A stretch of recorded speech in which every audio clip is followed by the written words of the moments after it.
हरे कृष्ण। 21वां श्लोक, तीसरा अध्याय।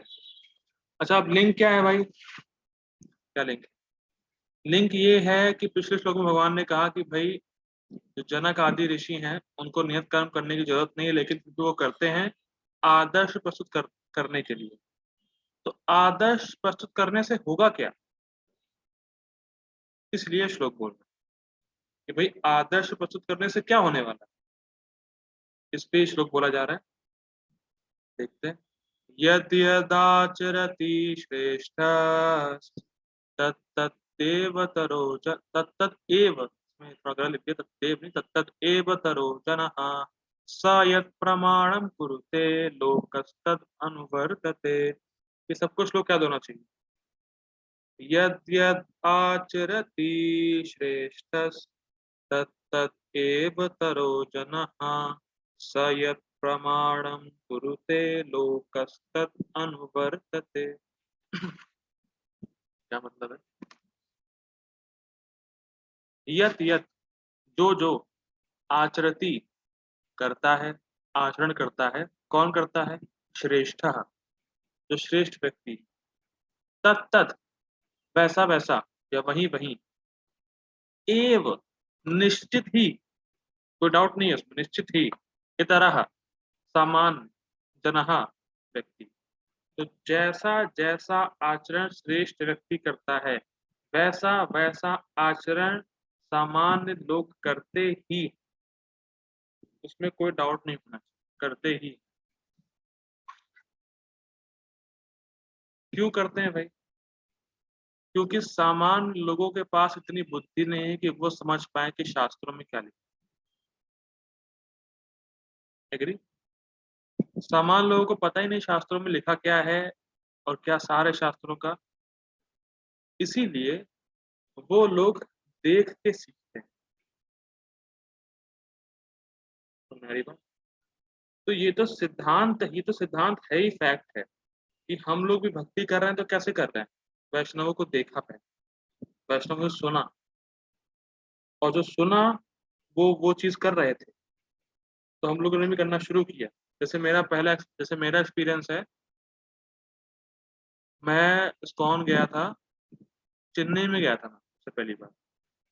तो मुझे पता नहीं था, बस मैंने प्रभुपाद जी की बुक्स ही पढ़ रखी थी और कुछ तो मैंने किया था। मैं गया तो वहां देखा डिवोटीज नाच रहे हैं, कैसे डांस कर रहे हैं, और बार बार प्रणाम करते हैं।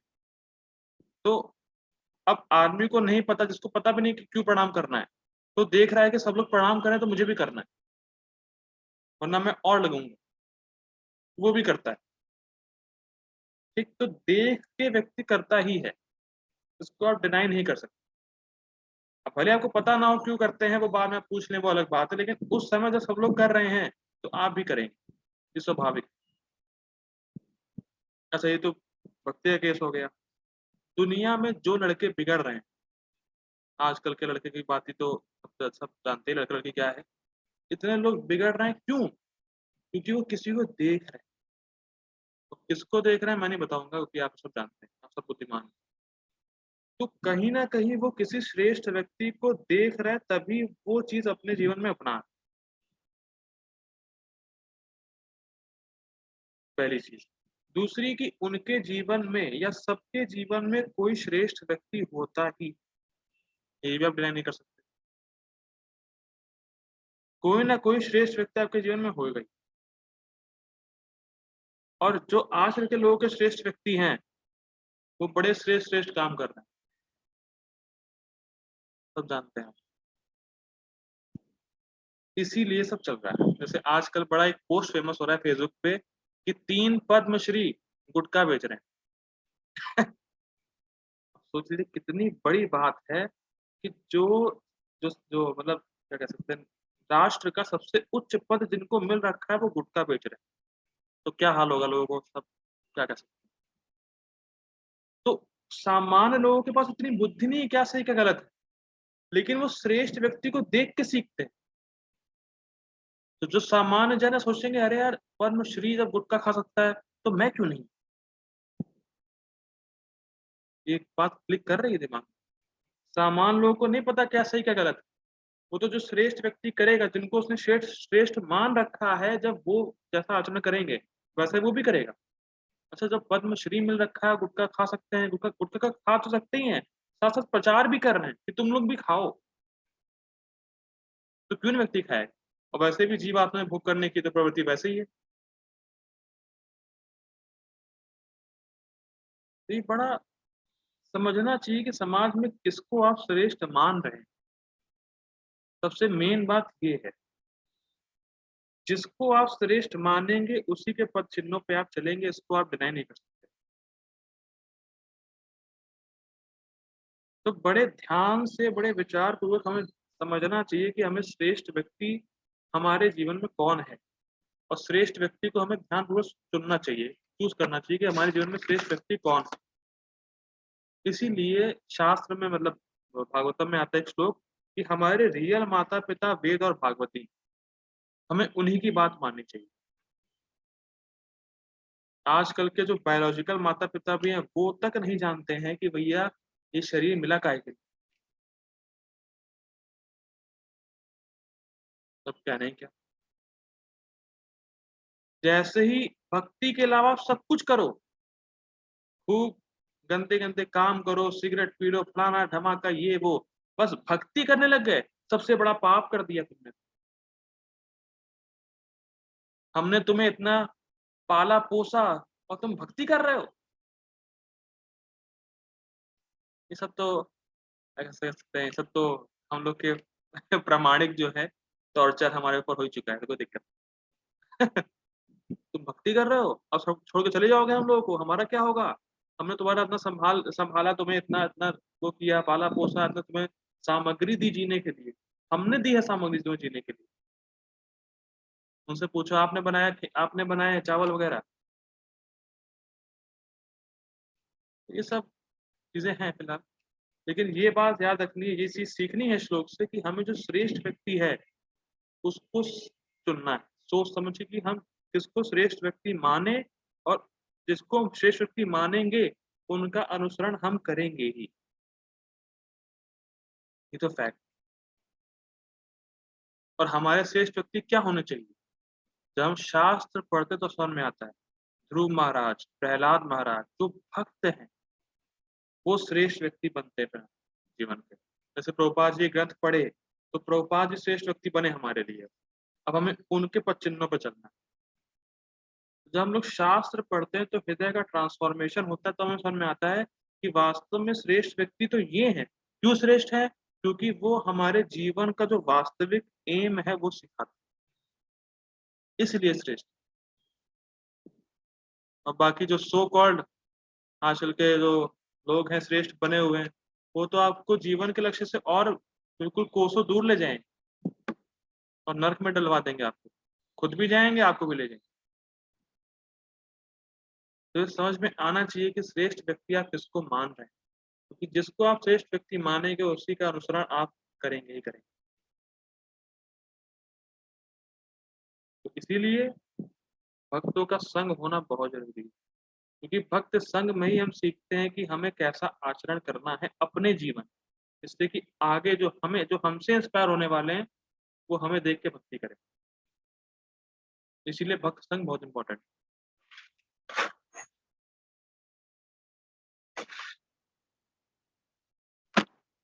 Okay, red carpet entry to hell. Wow! Nice statement. Okay, entry to hell. Yamraj आपका स्वागत कर रहे होंगे, जैसे वहाँ पे करता है ना अवार्ड शो में वो एंकर होता है, माइक लेके करता है, माइक लेके। डंडे लेके कर रहे होंगे वहाँ पे। डंडे लेके कर रहे होंगे, आओ मारेंगे तुम्हें। ठीक है, वो तो अलग खेल है, डाइवर्ट हो गए। हाँ, तो भक्तों का संग बहुत ज़रूरी है कि उसी में सीखते हैं कि हमारा श्रेष्ठ व्यक्ति कौन होना चाहिए, और उसी तरीके से हम सीखते हैं कि हमें वैष्णवों के संग में समाज में कैसे रहना है। अब जैसे फॉर एग्ज़ाम्पल मान लीजिए, आप कहीं किसी इस्कॉन टेम्पल गए, अब वहाँ पे भक्त लोग मंगल आरती जा ही नहीं रहे, 4:30 बजे सो रहे हैं। तो व्यक्ति समझ जाएगा कि अच्छा 4:30 बजे सोना ही होता है यहाँ पे, क्योंकि कोई उठ ही नहीं रहा है। तो ऑटोमैटिक उसको कुछ नहीं पता है, लेकिन जैसा एनवायरनमेंट आप उसके सामने रखेंगे, वो वैसा ही लेगा उस चीज़ को। जैसे मान लीजिए कोई टेम्पल गया, इस्कॉन टेम्पल, 4:30 बजे उठे उठे हुए भक्त मिले उसको कि उठ गए हैं, नहा लिए हैं, मंगलारती जा रहे हैं। अच्छा यहाँ पे ये करना होता है, वो भी करेगा। स्वाभाविक करेगा वो।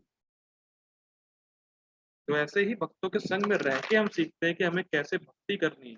और भक्तों का संग नहीं है तो फिर तो अपने मन से जो भी होगा वो तो करेंगे। ये बहुत इंपॉर्टेंट है कि हमें अपना आचरण सही रखना है, और अपना आचरण सही रखने के लिए भक्तों का संग होना बहुत इंपॉर्टेंट है, क्योंकि उनसे हम सीखेंगे और जो आने वाले लोग हैं वो हमसे सीखेंगे। तो इसी तरीके से एक समाज बनता है। समाज दूसरों को देख के ही बनता है।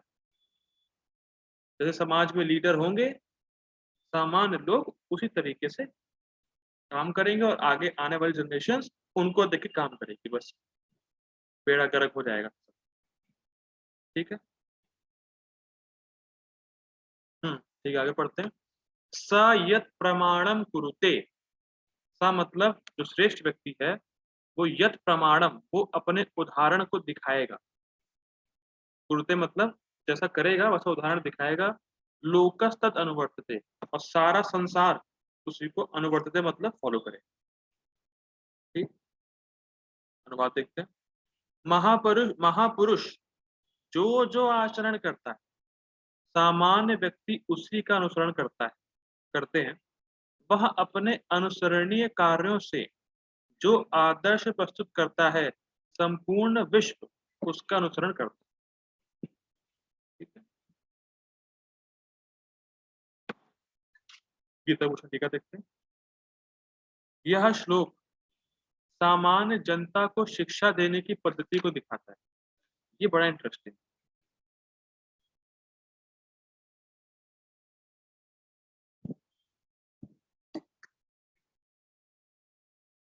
ये इंटरेस्टिंग इसलिए है कि आप जनता को शिक्षा देते कैसे, ये एक मेथड बता रहा है।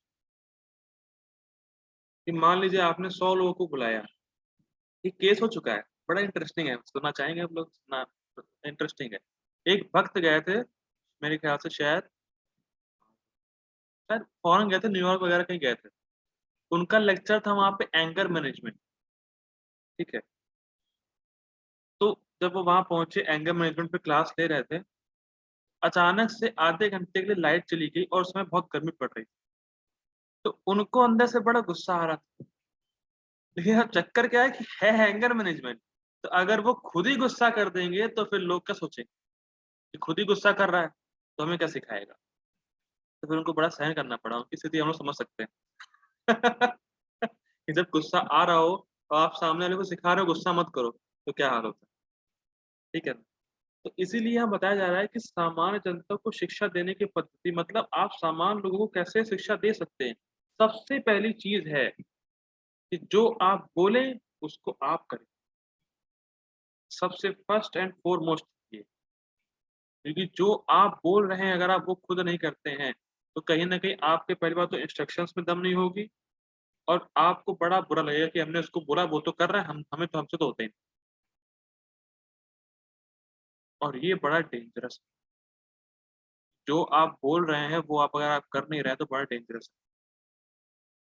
ठीक है ना? आगे आने वाला है। तो शिक्षा देने का तरीका क्या है? एक कि जो आप बोल रहे हैं उसको आप करके दिखाएं। और सबसे मतलब सबसे परफेक्ट एग्जांपल शिला प्रभुपाद तो हमारे सामने ऑलरेडी रहते ही हैं। एक एक बात जो उनकी किताब में आपको लिखी हुई मिलेगी, एक एक बात जो उन्होंने बोली है उसको उन्होंने करके दिखाया। तो इसीलिए उनकी बातों में हमें श्रद्धा बढ़ती भी इसी वजह से बढ़ती कि अच्छा जो ये बोल रहे हैं वो तो खुद भी करते हैं यार। सबसे बहुत बड़ी ये मतलब क्या कह सकते हैं टर्निंग पॉइंट है कि जो अगर आप बोल रहे हैं अगर आप खुद नहीं कर रहे हैं तो लोग आपकी बात को ढीला ढाला लेके चले जाएंगे। हाँ हाँ ठीक है बोलता है तो। लेकिन अगर आप खुद भी करेंगे तो लोग देख देख के सोचेंगे कि अरे हाँ जो उसने बोला ये भी वो करता है, तो इसका मतलब इसकी बात में दम है। मतलब ये जानता है कि इससे इसका फायदा है, तभी तो ये कर रहा है। ये बात क्लिक करती है। जो मैं बोल रहा हूँ और मैं कर रहा हूँ इसका मतलब मुझे पता है कि इस बात से मुझे फायदा है, इसी तो मैं कर रहा हूँ। तब आदमी को एहसास होता है कि अच्छा जब ये कर रहा है मतलब उसको पता है इस बात में फायदा है, तब तो हम भी इसको ले सकते हैं और कर सकते हैं। ये बात जैसे कर्म, आगे पढ़ते हैं। जैसे कर्म एक महानतम व्यक्ति करता है, जैसा कर्म एक महानतम व्यक्ति करता है, वैसा ही एक कनिष्ठ व्यक्ति भी अनुसरण करता ही है। जिन शास्त्रों अर्थात प्रमाण को महान व्यक्ति अपने कर्मों के संपादन के लिए उपयोग करता है, वैसा ही कनिष्ठ व्यक्ति भी करता है। ये इंटरेस्ट देखिए, भागवतम चैतन्य महाप्रभु ने पढ़ी, भागवतम प्रभुपाद जी ने पढ़ी, भागवतम प्रभुपाद जी के जो गुरु महाराज थे उन्होंने पढ़ी, और प्रभुपाद और भागवतम पे 28 से 30 लोगों ने कमेंट्री करी। क्यों भाई, क्यों कर रहे हो? क्योंकि भागवतम एक अमल पुराण और भागवतम वेदों का सार है। ठीक, तो देख, बात बहुत गंभीर है कि सारे लोगों ने भागवतम पढ़ी है, इसका मतलब क्या है कि हमारे लिए भी भागवतम ही पढ़ना ज्यादा जरूरी है। और भागवतम ही क्यों पढ़ना है? तो कह सकता है अभी भागवतम क्यों पढ़े हम और अदर शास्त्र पढ़ेंगे नहीं? भागवतम में ही प्रमाण है कि व्यास देव लिख रहे हैं कि भागवतम को ही पढ़ो, और कोई शास्त्र पढ़ने की जरूरत नहीं है। प्रभुपाद जी इसके संबंध में बोलते हैं, भाई जब राइटर ने 10 बुक लिखी, आप उसकी 10 बुक पढ़ रहे हैं, और राइटर ने कहा नहीं 10 को छोड़ के एक बुक पढ़ो, तो भाई वहीं पढ़ोगे ना कि जब उसी राइटर की 10 बुक पढ़ रहे हैं, इसका मतलब उसकी बात आप 10 बुक मान रहे हैं। और जब उसने बोला कि 10 बुक को छोड़ो, मेरी एक ही बुक पढ़नी है, तो क्यों नहीं मानते उसकी बात? भाई सारे शास्त्र वेद व्यास ने लिखे हैं, और जब वेद व्यास खुद ही कह रहे हैं भागवतम में कि भैया सिर्फ भागवतम ही पढ़ लो सफिशिएंट है, और सारे आचार्यों ने भी सिर्फ वही पढ़ा। ये भी इंटरेस्टिंग है कि ये कुछ ये नहीं कि उन्होंने कहा है तो बस सब लोगों ने करके दिखाया। प्रभुपाद जी ने भी भागवतम पढ़ी, चंद्र महाप्रभु ने भागवतम पढ़ी, तो वो सब जब पढ़ रहे हैं तो हमें क्यों नहीं विश्वास होता है कि सिर्फ भागवतम पढ़ने से हमारा काम चल जाए? पहली चीज। दूसरी बात, अब जितने भी, जैसे मान लीजिए हम लोग टीका ले रहे हैं बलदेव विद्याभूषण, यहाँ पे कौन है जो बलदेव विद्याभूषण से मिला है? मेरे ख्याल से प्रभु जी तो मिले होंगे, प्रभु जी तो मिले होंगे। अच्छा, हम यहाँ पे कौन है जो पोपा जी से मिला है?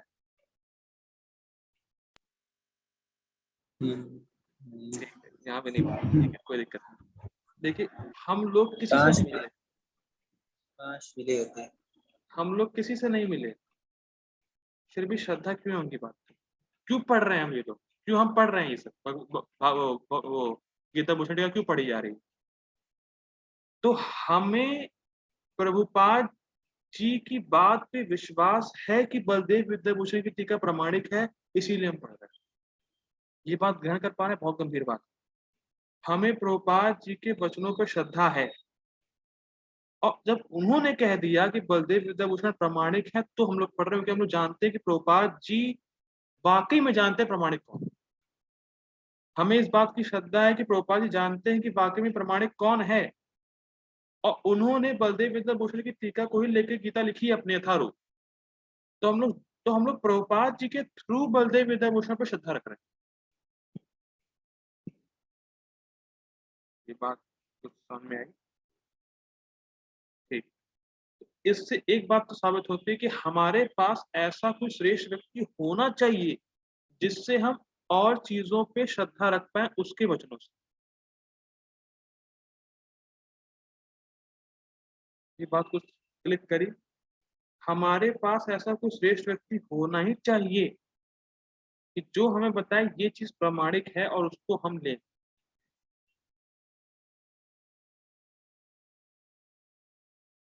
ठीक।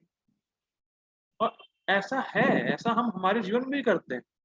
भाई आपके घर वालों ने कहा ये चीज अच्छी है, तो आपको अपने घर वालों पे विश्वास है, तो आपने सोचा कि हाँ, जब उन्होंने कहा अच्छी अच्छी है तो ये अच्छी होगी हो। तो ये हर जगह एप्लीकेबल। आपका कोई ना कोई श्रेष्ठ व्यक्ति है आपके पास, और होना ही चाहिए। बस क्वालिटीज क्या होनी चाहिए उस श्रेष्ठ व्यक्ति की, ये अब आगे आने वाला है टीका में, कि भाई श्रेष्ठ व्यक्ति की क्वालिटीज क्या होनी चाहिए। श्रेष्ठ व्यक्ति तो होना चाहिए, ये तो हम लोगों ने मान लिया है, मतलब ये तो फैक्ट है, लेकिन श्रेष्ठ व्यक्ति की क्वालिटीज क्या होनी चाहिए, वो अब आगे आने वाला है। तो जिस शास्त्रों का या जिस प्रमाण को लेके महान व्यक्ति कर्म करता है, उसी शास्त्रों को लेके, उसी के प्रमाणों को लेके आगे आने वाला व्यक्ति अनुसरण करता है। ठीक, ये बहुत इंपॉर्टेंट पॉइंट। अर्थ ये है, यह है कि अपना कल्याण चाहने वाला कनिष्ठ व्यक्ति को शास्त्र अनुमोदित सर्वश्रेष्ठ कर्मों को करना चाहिए।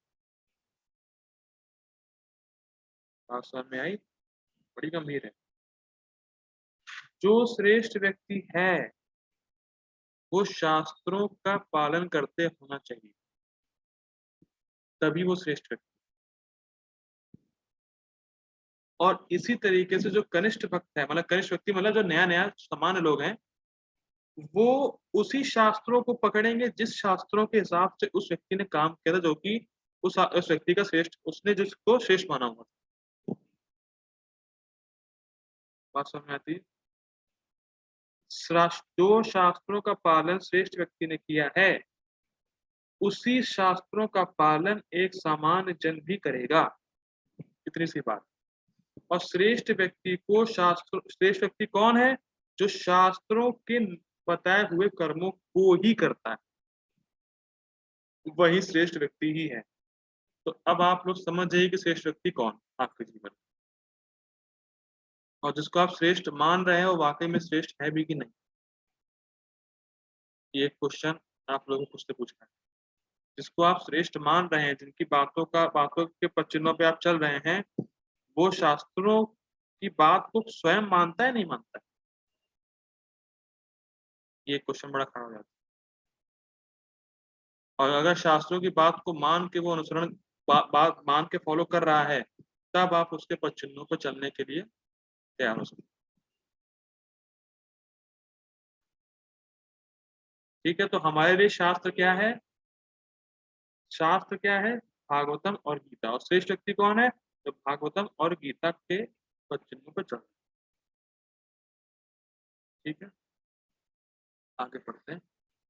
साथ ही मन, ये भी बहुत इंटरेस्टिंग है कि भाई मान लीजिए कोई श्रेष्ठ व्यक्ति है जिसका आप अनुसरण कर रहे हैं, लेकिन क्या हर काम आप उसका, मतलब हर काम का अनुसरण आप कर सकते हैं, नहीं कर सकते?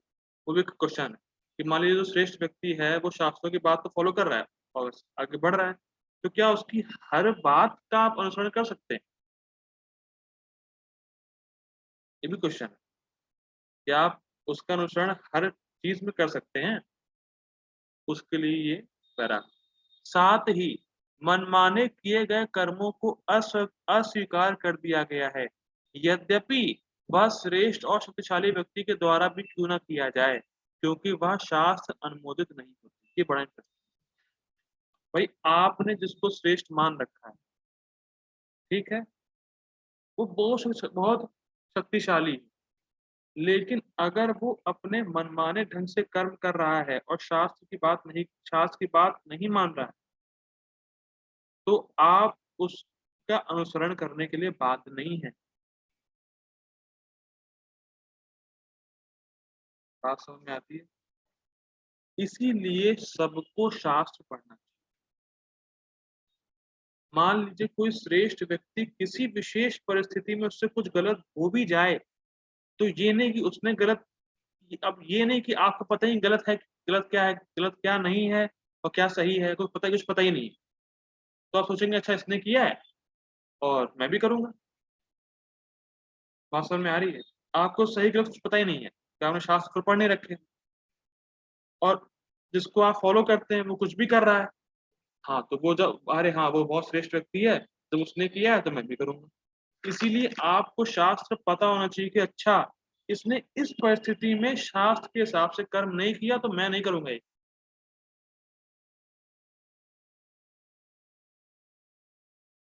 बात समझ में आती है? किसी विशेष परिस्थिति में उससे कुछ गलत काम हो भी जाता है, इसका मतलब ये नहीं कि आप भी वो करें। आपको इतना, मतलब इतनी बुद्धि तो होनी चाहिए कि शास्त्रों में ये मना किया गया है और इस श्रेष्ठ व्यक्ति ने, जो मेरे लिए श्रेष्ठ व्यक्ति है, उसने ये कर दिया है, तो मुझे ये नहीं करना है आगे। ये पता होना चाहिए। ठीक है। जैसे इसका सिंपल एग्जांपल आता है इंद्र। इंद्र श्रेष्ठ है कि नहीं है? श्रेष्ठ है। वो देवता है, भगवान के भक्त है। अब वो जैसे किसके किसके पास गए थे वो? गौतम ऋषि की वाइफ के पास। उनका भेष बदल के गए थे संग करने के लिए। अरे इंद्र तो बड़ा श्रेष्ठ है, इंद्र तो स्वर्ग का राजा है, वो जब ये कर सकता है तो मैं भी कर सकता हूँ। भाई वो मेरे लिए आदर्श है, मेरे लिए। मैं भी अब रूप बदल के जाऊंगा किसी के घर पे। तो ये होना चाहिए ब्रेन इतना शास्त्र की, भैया उसने गलत किया उस इंद्र से गलती हुई है उस समय। तो ये पता होना चाहिए। ठीक है, तो अगर आप किसी श्रेष्ठ व्यक्ति का अनुसरण कर भी रहे हैं, और श्रेष्ठ व्यक्ति का अनुसरण करना चाहिए, पर साथ साथ ये पता भी होना चाहिए कि वो जो व्यक्ति है वो शास्त्र अनुमोदित कार्य कर भी रहा है कि नहीं कर रहा है, ये पता होना। ये सिंपल सिंपल सा लॉजिक। अब बड़ा इंटरेस्टिंग, जो शास्त्र नहीं पढ़ते उन लोगों को कंट्रोल करना बहुत ईजी, बहुत ज्यादा ईजी है। कुछ भी भय दिखा दो, ये नहीं करोगे तो ये हो जाएगा, इसको फॉलो नहीं करोगे बाबा को, बाबा की बात नहीं मानोगे, बाबा की दी हुई अंगूठी भस्म फलाना धमाका नहीं लगाओगे, ये हो जाएगा, वो हो जाएगा, फलाना धमाका है, ये हो जाएगा, लॉक करेंगे। कुछ नहीं पता कि भाई शास्त्रों में क्या है क्या नहीं है, पता नहीं कौन सा बाबा कहाँ से कुछ भी आ गया, कुछ भी दे रहा है, लोग भय के मारे अरे हाँ नहीं करेंगे तो पता नहीं क्या हो जाएगा हमारे जीवन में, कर रहे हैं। जो शास्त्र नहीं पढ़ता उनको कंट्रोल करना बहुत ईजी है, कुछ भी डर पैदा कर दो बस वो करने को तैयार है। और यही एक चाल थी ब्रिटिशर्स इंडिया पे हक जमाने के लिए, कि उन्होंने कहा इनके शास्त्रों को हटाओ और इनकी श्रद्धा शास्त्रों से बिल्कुल हटा दो, तब ये जो है हमारे कंट्रोल में है। क्योंकि विदाउट शास्त्र आदमी को कंट्रोल करना बड़ा इजी है। और इसीलिए आज भी समाज में ये है कि भाई जो बाहर जाता है वो श्रेष्ठ है। उनको पता ही नहीं है कि जो ये इंडिया है, भारतवर्ष है, इसका भागवतम में 5th कैंटो में लिखा है कि देवता लोग भी तरसते हैं यहाँ पे जन्म लेने के लिए। इतनी ज्यादा मतलब पायस ये धरती है, मतलब ये पायस मतलब लैंड है ये इंडिया। लेकिन लोगों को लगता है नहीं बाहर विदेश में सब कुछ है। और आज आजकल हर कोई नौकरी करना चाहता है। क्यों? क्यों नौकरी करनी है? क्यों गुलाम बनना है? भाई इतना अच्छा लैंड है, उगाओ, खेती करो, खाओ। लेकिन शास्त्र नहीं पता तो सब कंट्रोल करना इजी है। शास्त्र जिसको नहीं पता वो जल्दी नौकर बन जाएगा आपका, मतलब ये कहने का मतलब, उसको नौकर बनाना आसान, जो शास्त्र नहीं पढ़ता। और इसीलिए ब्रिटिशर्स ने हम लोगों को गुलाम बना पाए वो, क्योंकि शास्त्रों में जो हमारी श्रद्धा है उसको हटा दी। यहाँ तक कि मुझे तो मतलब इतना वो लगता है कि जो जो सिख रिलीजन भी है उसमें कितना अच्छा है, कम से कम वो मानते हैं अपने जो जो भी लिखा है इसमें, जो गुरु ग्रंथ साहिब में, उसको मानते हैं, फॉलो करते हैं। यहाँ तो ऐसे ऐसे लोग हैं कि कहते हैं गीता ही नहीं मानते। मतलब आश्चर्य होता है कि मतलब कैसे लोग भरे पड़े हैं। गीता नहीं मानते हैं, भागवत नहीं मानते। कह नहीं सकते ऐसे, मतलब बड़ी खराब हालत है। ऐसे जगह जन्म हुआ है जहाँ पे गीता बोली गई, जिस मतलब लैंड पे गीता बोली गई, जहाँ भागवतम बोला गया, और इतना महान शास्त्र बोला गया है, और लोग कहते हैं मैं मानते ही नहीं इसको। कि श्रद्धा बिल्कुल हटा दी गई है कि तुम्हारा जो शास्त्र है बेकार है, ये है, वैसा बोलता है, वैसा बोलता है, ये है, फलाना धमाका। इतने नेगेटिव एनवायरनमेंट क्रिएट कर दिया है समाज ने कि शास्त्र ऐसा है, शास्त्र वैसा, तो लोगों की श्रद्धा बिल्कुल हटा दी है। और लोगों की श्रद्धा हटी नहीं, बस उनको कंट्रोल करना बड़ा इजी हो गया। इसीलिए तो जितने भी नेता हैं आजकल के, वो शास्त्र पढ़ाते नहीं, क्योंकि पता है शास्त्र पढ़ लेंगे तो हमारा जो कंट्रोल है छूट जाएगा। तो फिर थोड़ा डाइवर्ट हो गया। तो बात कहने की ये है कि जिसको आप फॉलो कर रहे हैं वो शास्त्र को फॉलो करते हुआ होना चाहिए। ठीक है, ऐसा करते हैं, मैं दोबारा मीटिंग ऑन कर रहा हूँ, परपोर्ट टर्म देखते हैं। ओके, तो I request all of you to join again. मैं दोबारा मीटिंग